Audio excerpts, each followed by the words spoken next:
Autism affects people, it affects their communication. It could be that they have a delay with language or that they can communicate in an unusual way. It also affects behaviour.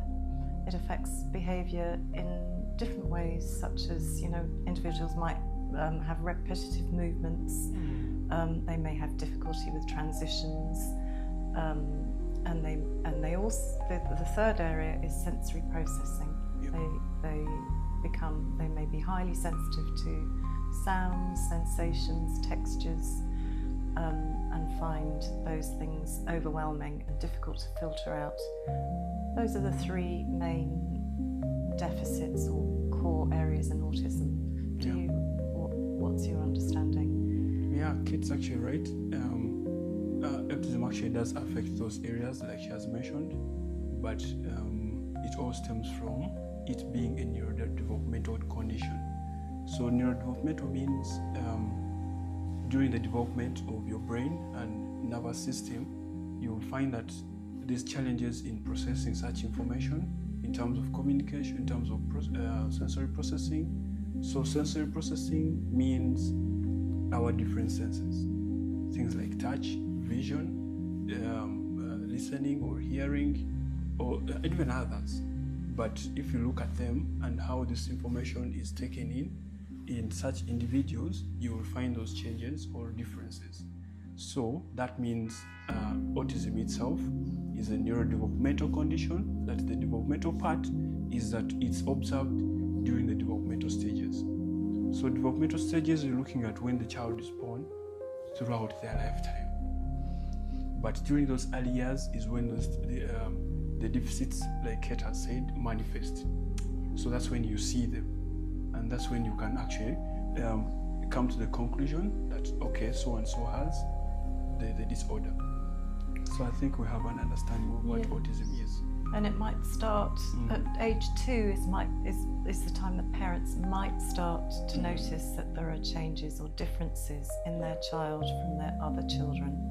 Yeah. It could be that they have a language delay. It could be that they play with objects in an unusual way, watching the wheels spin rather than making the car move along with its wheels. Yeah. And in fact, absence of play skills also. Yeah. And difficulty becoming, meltdowns over transitions or things happening as part of the daily routine that are unpredictable. Yeah. And that's generally when parents first start to notice that the child isn't like isn't developing in the typical way. Yeah. Maybe also to add on the differences in the way they play.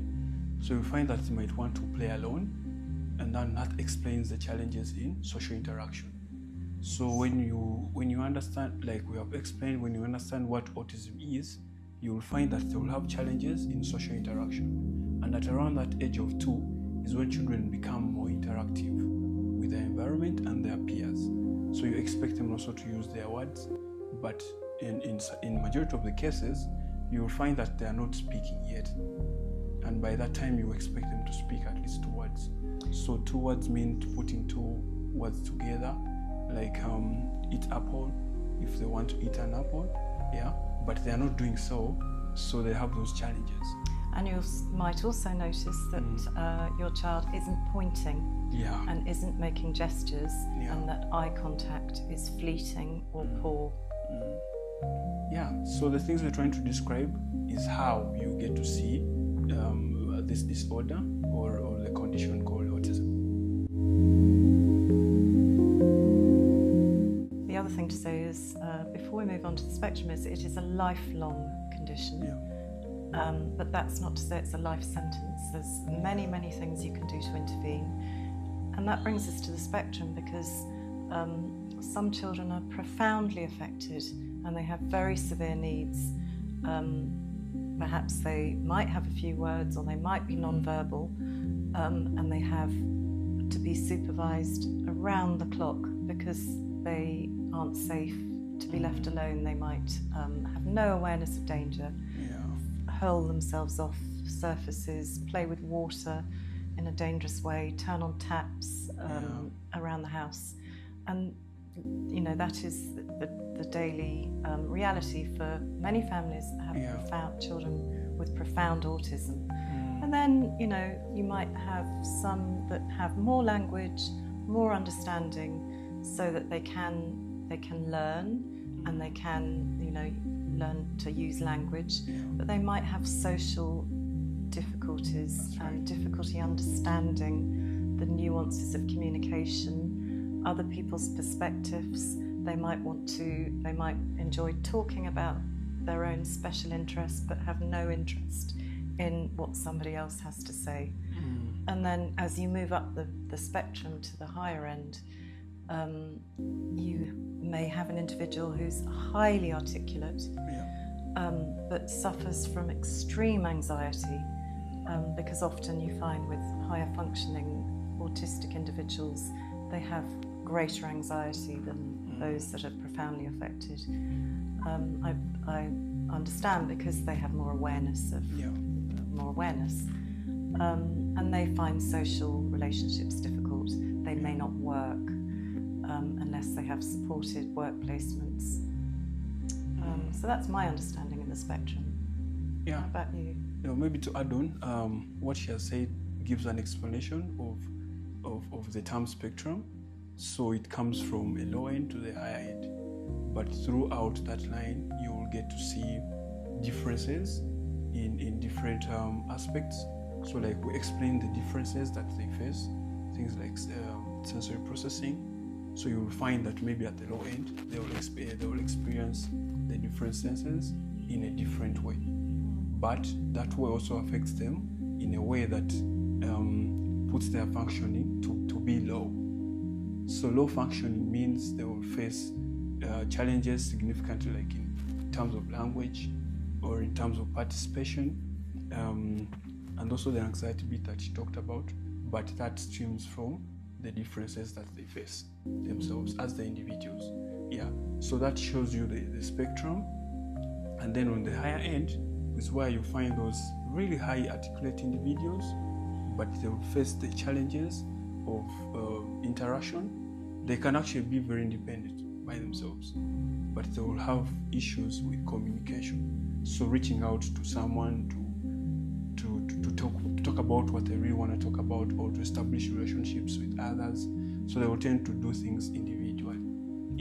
So that's how you come about the idea of it being a spectrum, and it will affect individuals in different ways.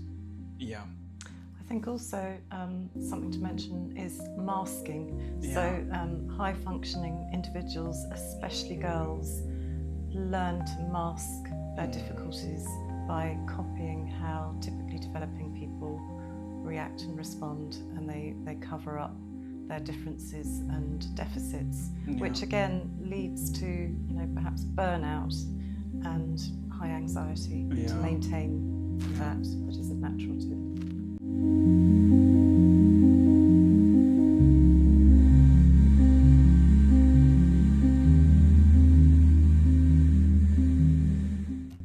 Well, you can teach, if you start, the younger you start, the greater the benefits, but it's never too late to intervene. But the earlier you start, as soon as you notice any difference in your child, it doesn't matter whether you have a diagnosis, because the symptoms are still there. And if you work on teaching new skills and teaching language, I think language for me is the number one thing. Functional communication, because that brings frustration right down. Working on behaviours such as difficulties with transitions, self-help skills, toileting, sleep, those areas, if you can work on those from a young age, then your child can, wherever they are in the spectrum, can reach their potential and be part of the community and live in a happy life, and a family life can be very much enhanced by intervening early, and otherwise families tend to become isolated. They feel they can't go out into the community because they're worried about the stigma of their child perhaps making too much noise or not behaving appropriately. But if you intervene early and you work on those skills, then it means that families can and their children can be part of the community. Yeah, so to also add on the term of early intervention as itself, it's considered the period of development for the children from birth to 5 years. Why? Because that's a period when a child's brain is more adaptable. So that period is referred to as the early intervention period, but like Kate said, it's never late. What really matters is actually getting started with the intervention as soon as you have noticed such signs that we have talked about. So it can be as early as 1 year or even below. So what matters is that during development, children go through given steps. So if you look at the well-known development is physical development to anyone, that you'll find the child has to sit, the child has to crawl. They will not just wake up and they are born and then they start walking. So that's physical development. But if you consider other kinds of development, like the speech development, speech and language, the child will say a word at 1 year. But there are build-ups to that. So if you get to notice that a child actually has deviations along developmental norms and those milestones, that's when you should actually reach out for the assistance. And that's when you've taken early intervention into practice. And it doesn't mean that you can come and have a 1 hour therapy session and your child, there will be some miraculous event, because it has to be done consistently. So your therapist at Solid Minds will see your child for an hour and give recommendations, and those recommendations for to accelerate your child's progress have to be carried out at home as well in a consistent way. And we will write reports for you that give recommendations as to what you can do at home to help your child.